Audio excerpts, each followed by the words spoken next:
Assalamualaikum warahmatullahi wabarakatuh. Alhamdulillah. Nahmaduhu wa nasta'inuhu wa nastaghfiruh. Wa na'udzu billahi min syururi anfusina wa min sayyiati a'malina. من يهده الله فلا مضل له ومن يضلل فلا هادي له أشهد أن لا إله إلا الله وأشهد أن محمد رسول الله اللهم صل على سيدنا محمد وعلى آله وصحبه وسلم أجمعين أما بعد فيا أيها الحاضرون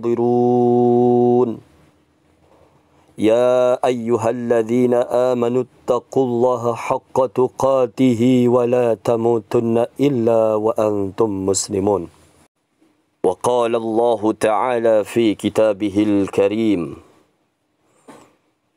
يا أيها الذين آمنوا توبوا إلى الله توبة نصوحا عسى ربكم أن يكفر عنكم سيئاتكم ويدخلكم جنات تجري من تحتها الأنهار صدق الله العظيم.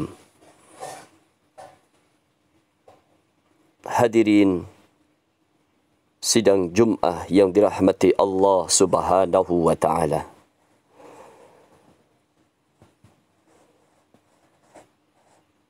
Marilah kita bersama-sama memanjatkan rasa syukur kita kepada Allah.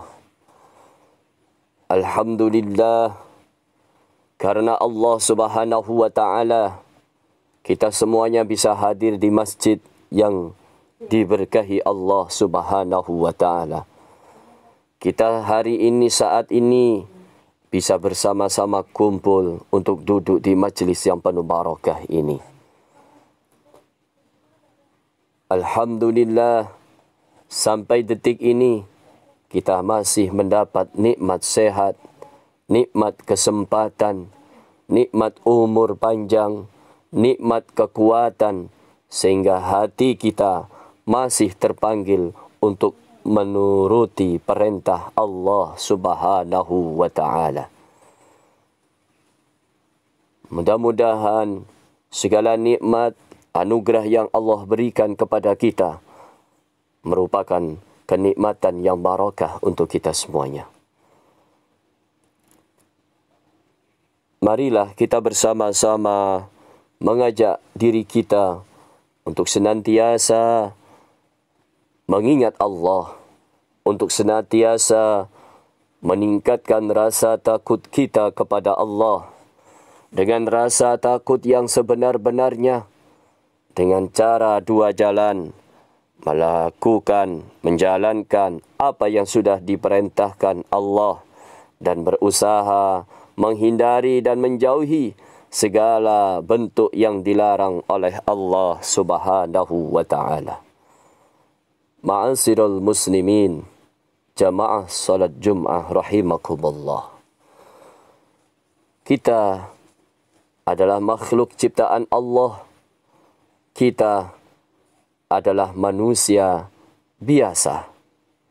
Kita tidak punya daya dan upaya kecuali semuanya atas pertolongan Allah Subhanahu wa Ta'ala. Tentu kita semuanya tidak punya jaminan terlepas dari apa yang kita lakukan. Kondisi yang kita alami adalah kondisi diri kita sendiri. Kondisi ini sudah diantisipasi oleh Allah. Karena sebenarnya manusia setiap detiknya, setiap harinya akan selalu berada dalam lingkungan sebuah kemaksiatan. Bisa jadi baru saja kita telah bermaksiat.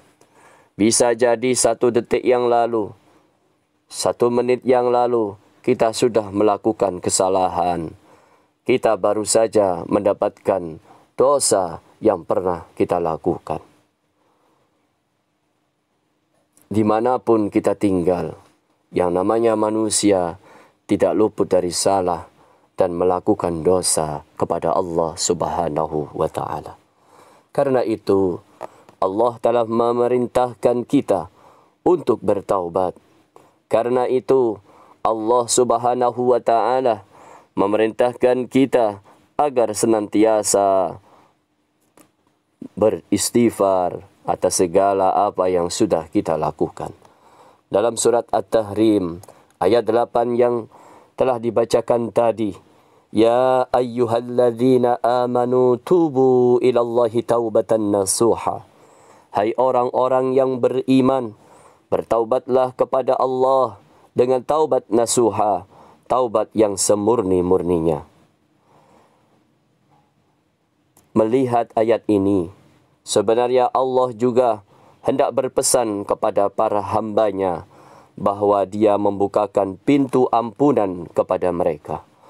Sebanyak apa dosa yang pernah dilakukan, sebanyak apa kemaksiatan yang pernah dilakukan oleh manusia, ketika manusia itu, ketika hambanya sudah menyesali segala apa yang sudah pernah dilakukan, ketika hambanya sudah memohon ampunan kepada Allah, maka sesungguhnya innallaha ghafurur rahim. Allah akan selalu memberikan ampunan segala dosa yang telah kita lakukan.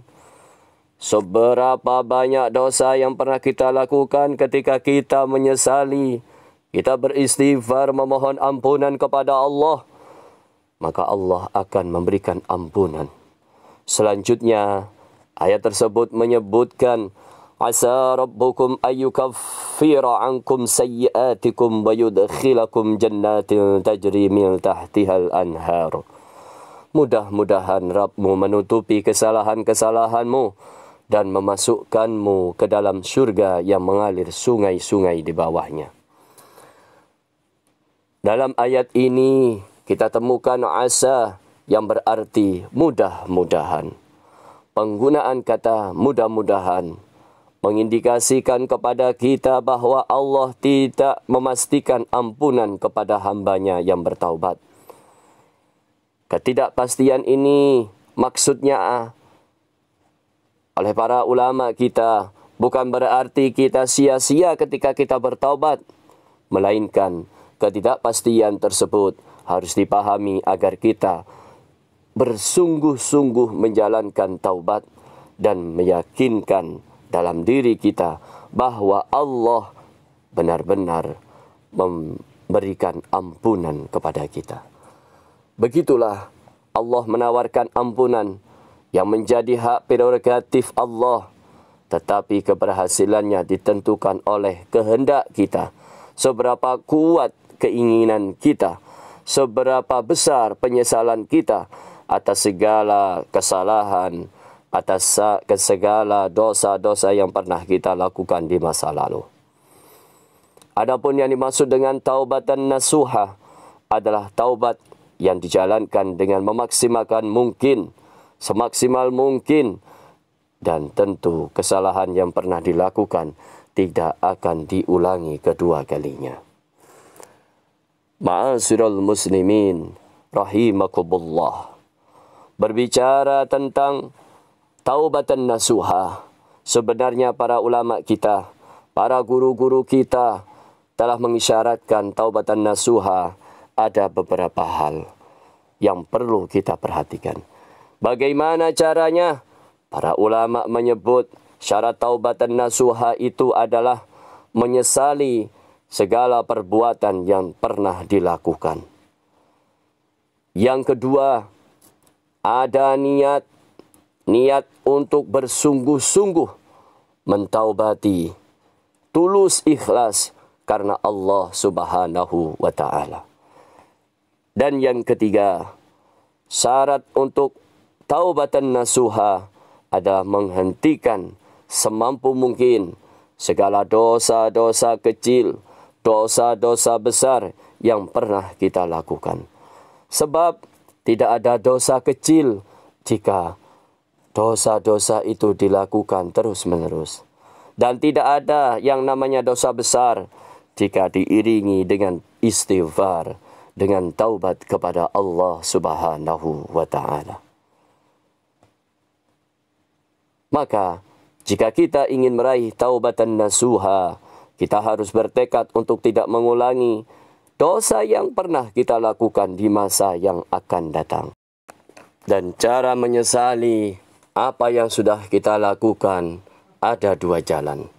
Ketika dosa itu kita lakukan karena hubungan kita kepada Allah, hablum minallah, maka kita istighfari, kita sesali bahwa apa yang pernah kita lakukan telah melanggar aturan Allah Subhanahu wa ta'ala.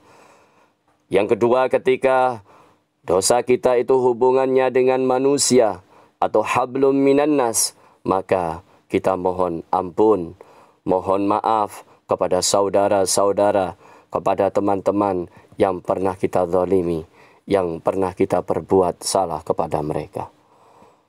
Ma'asyiral muslimin, jamaah salat Jumat rahimakumullah. Begitulah cara Allah melindungi hamba-hambanya untuk selalu bisa dekat kepada Allah Subhanahu wa ta'ala dalam jalan mendekatkan diri kepada Allah Subhanahu wa ta'ala. Semoga kita semua dapat memetik pelajaran dari setiap peristiwa-peristiwa yang terjadi dalam kehidupan setiap harinya. Dan kita diberikan kesempatan oleh Allah untuk bisa mentaubati atas segala kekhilafan yang pernah kita perbuat, baik di masa lalu ataupun di masa akan datang, untuk menjadi pribadi yang lebih baik. Amin ya rabbal alamin. Barakallahu li wa lakum fil Qur'anil azim. ونفعني وإياكم بما فيه من الآيات والذكر الحكيم وتقبل الله مني ومنكم تلاوته إنه هو السميع العليم أقول قولي هذا وأستغفر الله العظيم لي ولكم ولسائر المسلمين والمسلمات فاستغفروه إنه هو الغفور الرحيم.